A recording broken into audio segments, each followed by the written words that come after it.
안녕하세요. 박종경 변호사입니다. 네, 오늘은 이제 저번 시간에 이어서 경매 기본 용어를 좀 익히는 시간을 가지고 있는데요. 진짜 초보자분들의 경우에는 사실 이런 단어들이 굉장히 낯서실 거예요. 이게 너무나 낯설고, 아, 이게 무슨 말이야? 막 이런 생각이 당연히 드실 거기 때문에 여기에 기본적으로 그 법률 용어들이 굉장히 많습니다. 그러다 보니까 이 부분에 대해서 이제 이해를 좀 하려고 하면 원래는 막 500만 원짜리, 1000만 원짜리 강의를 들어요. 제가 그래도 기본적으로 조금 설명을 드릴 거예요. 그래서 요 정도만 일단은 하고 이게 이런 뜻이구나 정도만 기억을 해주셔도 어떤 경매 사건이나 이런 걸 보는데 굉장히 도움이 되실 거라고 생각이 듭니다. 자, 그래서 이제 시작을 하면요. 오늘은 이게 특수물건과 관련된 용어만 가볍게 설명하고 넘어갈 거예요. 가볍게. 자, 가볍게 설명할 건데 왜냐면 뭐 이거 저희는 사실은 제 변호사잖아요. 변호사면은 이거 이런 여기 보면 뭐 가등기 이런 거 있죠. 이 가등기로만 거의 뭐 한 사실 20시간씩 들어요. 판례도 엄청 많고 한데 근데 이제 그 정도로는 사실은 투자하시기 힘들기 때문에 기본적인 이게 이런 의미구나 정도만 아시면 뭐 예를 들면 선순위 가등기가 있으면 이거를 좀 입찰하는데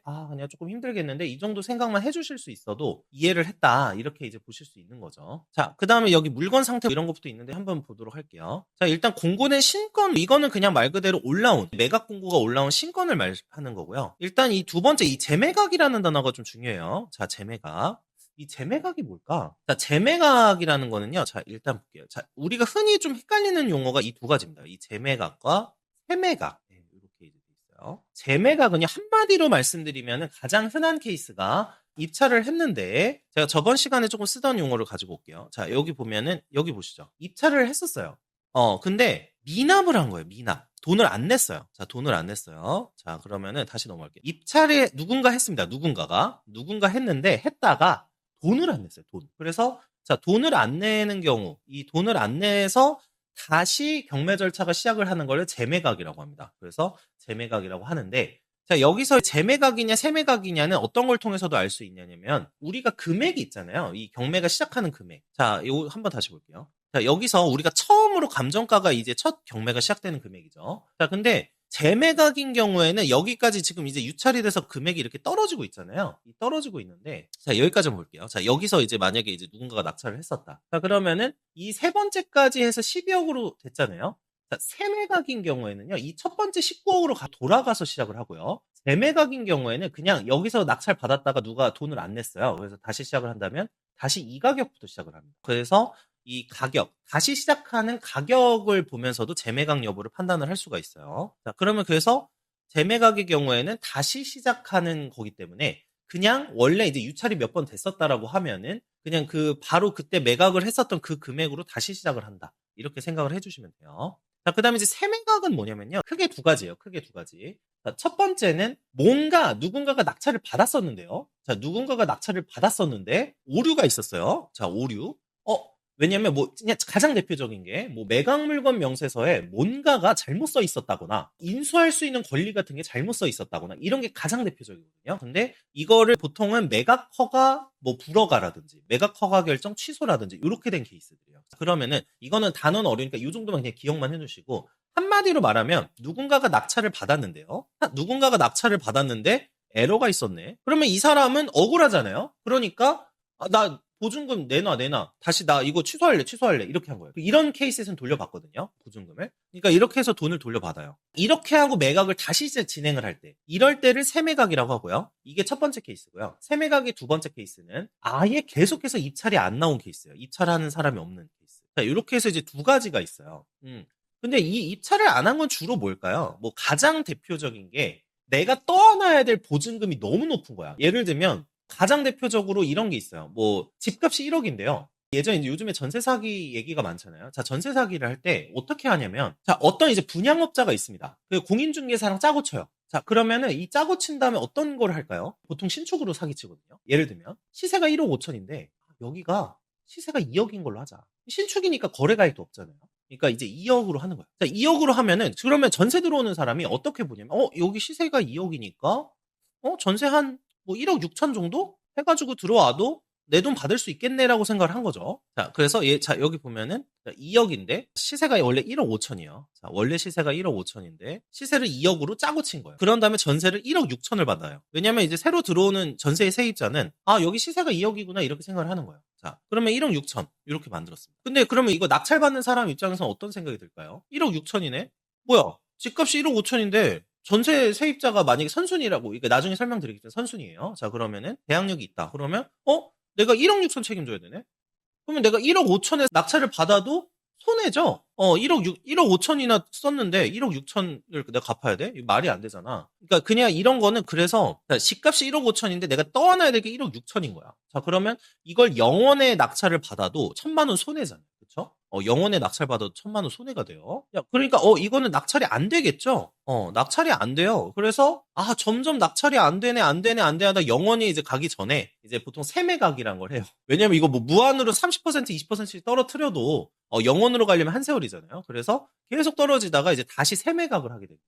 그래서 다시 매각 절차 진행하는 거고, 이런 게 이제 보통 막 3년 뭐 이렇게 이제 경매가 진행이 되는 거예요. 근데 아무도 사는 사람이 없겠죠. 자, 그래서 이제 요렇게 이제 재매각하고 세매각 요렇게 이제 구분이 되고요. 그리고 이제 재매각의 경우에는요, 보통은 아까 제가 보여드렸던 이 케이스처럼 보증금, 여기 보시면 이제 입찰 보증금 있죠? 입찰 보증금을 20%로 올려요. 예, 그래서 요 정도가 이제 재매각의 차이고, 세매각의 경우에는 보통 입찰 보증금을 그대로 뭐 20%로 올리지 않고 진행하는 경우가 많습니다. 네, 일단은 요 정도라고 생각하시면 되고요. 자, 여기 이제 어쨌든 재매각이라는 거는 그런 거다. 그래서 이제 보고, 여기 재진행 뭐 이런 게 쭉 있고요. 자, 그 다음에 요런 게 있어요.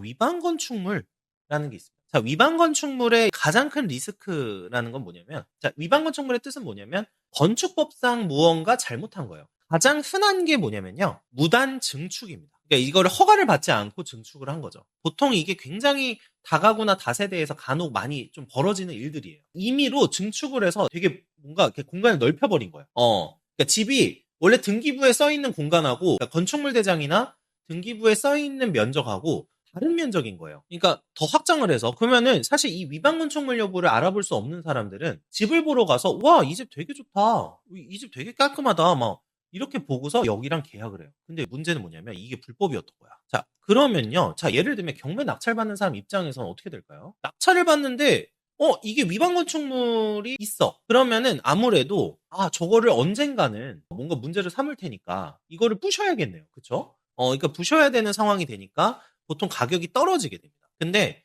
보통 철거와 관련해서 조금 이제 막 판넬이라든지 이런 걸로 공사를 한 케이스에서는 공사 비용이 적은 편이에요. 그래서 그런 거를 감안하고서도 이제 수익을 보기 위해서 이제 입찰을 하시는 분들이 있는데, 이 위반 건축물 같은 것도 사실은 수익이 되는 경우가 있습니다. 그래서 어쨌든 위반 건축물은 건축법이 이제 문제가 되는, 허가를 받지 않거나 이제 승인을 받지 않고 건축을 한 거구나 이렇게 생각을 하시면 되고, 다가구나 다세대에 되게 많다 이렇게 생각을 해주시면 되고요.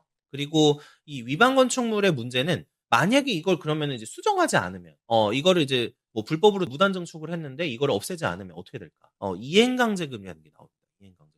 바로 강제금 부여하진 않고 일단은 철거 뭐 하라 뭐 해가지고 여러 번 해요. 자, 그래서 자, 이행강제금을 계속 부과 받으시면서 물론 하실 수도 있겠지만 위반 건축물을 없애는 쪽으로 많이 고민을 하시죠. 어쨌든 이 이행강제금을 나온다, 이 부분을 생각을 하셔야 된다. 그래서 요거까지 수익성 여부를 판단할 때, 위반 건축물을 판단할 때는 이행강제금을 확인을 하셔야 된다. 요게 중요합니다. 자, 그 다음에 맹지라는 게 있어요. 맹지가 뭘까요? 이 맹지. 말 그대로 우리가 그 맹이 날 때 맹이에요. 그러니까 맹지는 뭐냐면 도로랑 붙어 있지 않은 겁니다. 도로랑 붙어 있지 않은 땅. 이 맹지가 왜 문제가 되냐면 건축 허가가 안 나와요. 그러니까 맹지를 사게 되면 문제는 뭐냐면 이 건축을 할 수가 없어요. 그러니까 이 땅을 제대로 쓸 수가 없는 거죠. 그래서 맹지만 검색해서 사실 하시는 분들도 있는데, 요거는 조금 말씀드릴 거예요. 근데 건축 허가가 안 나오니까 굉장히 땅의 가치가 좀 떨어집니다. 그러니까 이용하기가 좀 어려우니까. 그런데 맹지만 전문으로 또 하시는 분들이 있어요. 제가 이제 많이 이제 경험을 하다 보니까 맹지만 또 전문으로 하시는 분들이 있는데, 이 맹지를 어떻게 하시냐면은, 요것도 조금 애매하긴 한데, 자, 이런 게 있어요. 저희가 소송할 때 어떤 걸 하냐면, 주의토지 통행권이라는 걸 소송을 해요. 자, 주의토지 통행권 소송을 해서 길을 쓸 수 있게 하는 거예요. 다른 사람 땅에. 도로랑 붙어 있는 땅이 있겠죠. 그러면 거기를 통과하게 해주세요. 이렇게 하면서 이제 소송을 할 수가 있어요. 이 주의토지 통행권 소송을 하는데, 주의토지 통행권 소송으로 운이 좋으면 건축 허가가 될 수 있는 그 요건을 충족하게 되거든요. 근데 그렇지 않으면 또 사실 이걸로도 해결이 안 되는 경우도 있긴 있습니다. 어쨌든 이거를 이용해가지고 이제 수익을 보시는 분들도 있다 정도만 이제 기억을 해주시면 될 것 같아요. 근데 이거는 고수의 영역이라서 바로 이제 하시기는 어렵고, 초보 때는 그냥 이런 게 이렇구나, 그러니까 맹지가 왜 싸구나 정도만 이해하시면 충분하다. 정도만 생각하시면 돼요. 자, 그 다음에 이제 임차인까지만 하고서 다음에 또 이게 할게요. 자, 임차인까지 하는데 임차인은 뭐냐면, 자, 우리가 임차인이라고 하면 말은 임차인은 어렵잖아요. 근데 그냥 한마디로 말씀드리면 전세 세입자, 월세 세입자예요. 자, 그래서 전세 세입자나 월세 세입자가 혹시 문제될 수 있는 건이 있을까라는 거를 찾아볼 때 여기서 찾아보게 되는데, 우리가 가장 기본적인 분석을 할 때 이제 임차인 정도가 들어와 있는 분석을 하거든요. 그래서 전세 세입자나 월세 세입자 있는 경매권은 어떻게 되느냐라는 정도만 생각을 해주시면 돼요. 근데 자, 여기서 전세권 뭐 임차권 설정 뭐 이런 부분들도 있고 뭐 등등등이 있는데, 여기서는 몇 가지만 챙기시면 돼요. 자, 몇 가지만. 일단 여기 있는 대항력 있는 임차인 요거 하나 챙겨주시면 되고요. 자, 그 다음에 말소 기준 등기보다 앞선 임차권 요거만 챙겨주시면 되고, 요 정도만 이제 하면은 그냥 다 문제는 없습니다. 자, 일단 볼게요. 대항력 있는 임차인은 저번에도 살짝 말씀드리긴 했는데, 자, 말소 기준 권리보다 먼저 대항력을 갖춘 케이스예요. 자, 근데 여기서 좀 착각하시는 분들이 있어요. 자, 보증금 미상 케이스라는 게 있습니다. 보증금 미상. 이게 뭐냐면 확정일자를 받지 않아서, 그러니까 예를 들면 보통은 전세나 월세 들어가면 확정일자를 받잖아요. 동사무소 가가지고 확정일자를 받는데, 확정일자를 받는 이유가 뭐냐면요, 먼저 내가 경매를 혹시 넘어가더라도 내 보증금을 먼저 받겠다라는 게 확정일자예요. 이걸 이제 우선변제권 효력 뭐 이런 식으로 얘기를 하는데, 어쨌든 확정일자를 보통 저희가 전입신고 있죠. 자, 우리 이사합니다. 자, 그러면 동사무소, 요즘에 이제 행정복지센터, 주민센터죠. 이제 가서 신고하죠. 내가 주소 이전합니다. 요걸 전입신고라고 해요. 그쵸? 그래서 저희가 전셋집을 구할 때 원래 이제 전셋집을 잔금 치르는 날에 바로 가서 전입신고를 하라고 하잖아요. 그게 이제 이 대항력을 갖추기 위해서요. 자, 근데 여기서 중요한 거는 확정일자가 없는 보증금 미상 케이스가 있어요. 자, 확정일자가 없는 보증금 미상 케이스. 자, 근데 이 확정일자가 없는 케이스들은 약간 소위 말하는 좀 가짜 임차인을 의심해 볼 만한 정황들이 있는 경우가 있는데, 가짜 임차인은 뭐냐면 가짜로 들어와서 내가 돈 낸 것처럼 보증금 낸 것처럼 살고 있는 거예요. 왜 이런 짓을 할까요? 보통 가족들을 집어넣거든요, 가족. 그러니까 내가 경매가 넘어가더라도 집주인 입장에서, 내가 저기 다른 이제 채무자가 있어. 예를 들면 다른 뭐 은행에서 원래는 돈을 받아가야 돼요. 근데 그 집주인 입장에서 저 돈 날리는 게 아까운 거야. 원래는 돈 안 갚아서 그러는 건데 돈이 좀 아까워요. 그러면은 어떻게 할까요? 내가 아는 사람이나 가족을 집어넣어서 보증금을 떠안게 만들려고 미리 조치를 해놓는 경우가 있어요. 그러면 사람들이 일단 경매도 잘 안 들어오고요. 잘 안 들어오니까 안 팔리고 계속 살 수도 있고, 또 만약에 낙찰이 된다고 하더라도 이제 그 떠안아야 되는 빚 같은 걸로 인해서 이제 자기가 돈을 이제 좀 가져갈 수 있는 이런 상황들이 생기거든요. 그래서 이제 이렇게 가짜로 임차인을 만드는 경우들이 있는데, 근데 여기서 대항력 있는 임차인이 되어야 그게 의미가 있는 게 되거든요. 근데 이 대항력 있는 임차인은 말소 기준 권리, 저번에 설명드렸던 말소 기준 권리보다 먼저 대항력을 획득을 하는 거다. 그러면 요거는 그때 저번에 말씀드렸죠. 자, 전입신고 플러스 주택의 인도예요. 자, 주택의 인도는 이걸 체크하기가 좀 쉽지 않잖아요. 그래서 보통은 전입신고 날짜가 주요 기준 날짜가 되긴 합니다. 근데 막 소송에서 이거 가지고 다투는 경우도 있어요. 그러니까 전입신고만 해놓고 실제로 집에 안 들어갔던 거예요. 그러니까 이걸로 소송에서 다투는 경우도 있습니다. 이거 날려버리려고. 보통 이제 전입신고랑 주택의 인도고, 이 중에 늦은 날을 기준으로 합니다. 늦은 날. 그리고 이 전입신고를 했다. 두 개를 갖췄다. 다음날 0시에 대항력이 발생을 해요. 자, 0시. 다음날 0시. 자, 다음날 0시에 대항력이 발생하는데요. 이 말은 또 무슨 말이냐? 자, 대항력이 있다라는 게 무슨 의미일까? 이제 여기 조금 생각을 해봐야 되겠죠. 자, 확정일자를 안 받고 대항력만 있어. 그러면 낙찰받는 사람 입장에서는 어떻게 될까요? 이 임차인을 떠안게 돼요. 정확하게는 보증금을 떠안게 돼요. 예를 들면, 자, 전세가 1억이에요, 1억. 전세 보증금이. 근데, 아까 그냥 제가 뭐 예를 들면, 뭐 집값이 1억 2천이다. 자, 이렇게 이제 한번 해볼게요. 자, 그러면 대항력이 있는 사람입니다. 예를 들면. 확정일자 없어도 대항력은 달라요. 그러니까 확정일자랑 대항력은 다른 개념입니다. 그러니까 확정일자를 받지 않았어도 대항력은 있는 거예요. 자, 그러면은 먼저 신고를 했어요. 자, 1억을 이제 전세 보증금이야. 근데 정확하게는 먼저 이제 확정일자도 안 받아놓고 하면 뭐 돈이 얼마인지도 모르겠죠. 이런 상황이 되긴 하는데, 어쨌든 1억이라고 가정해 볼게요. 근데 집값이 1억 2천이야. 그러면 우리는 적어도 본전을 찾으려면 얼마의 낙찰을 받아야 될까요? 2천만 원의 낙찰을 받아야 돼요. 그렇죠? 왜냐하면 자, 우리가 2천의 낙찰을 받아도 1억을 우리가 책임지고 돈을 갚아야 되거든요. 그러니까 우리가 부담해야 될 돈은 1억 2천만 원이 됩니다. 그러니까 집값이 1억 2천이니까 적어도 본전치기를 하려면 1억에는 사야 되는. 그러니까 적어도 본전치기를 하려면은 1억을 책임져야 되니까 2천의 낙찰을 받아야 되는 그런 상황이 되는 거예요. 자, 그래서 2천만 원의 낙찰을 받는다. 만약에 1,000만 원의 낙찰 받으면 1,000만 원 이득 볼 가능성이 생기고, 영원은 없는데 그냥 가정할게요. 영원의 낙찰을 받게 되면은 2천만 원 이제 이득을 볼 수 있는 가능성이 생긴다. 이 정도만 기억을 해주시면 되겠습니다. 그리고 말소 기준 등기보다 앞선 임차권도 사실상 거의 유사한 법리입니다. 그래서 이 두 가지만 생각을 해주시면은, 아, 이게 그런 거구나. 그러면 반대로 이걸 통해서 어떻게 투자를 해볼 수 있을까? 우리가요, 대출을 원래 받아서 보통 경매를 투자를 해요. 부동산은 거의 뭐 대출을 끼고 하는 경우가 일반적이죠. 자, 근데, 내가 시드가 2천만 원밖에 없어. 그러면요, 만약에 이게 집값 상승기에 많이 하는 투자인데, 집값이 상승할 것 같다라고 하면 2천만 원 정도를 가지고 그냥 이런 물건을 사는 거예요. 대항력 있는 임차인.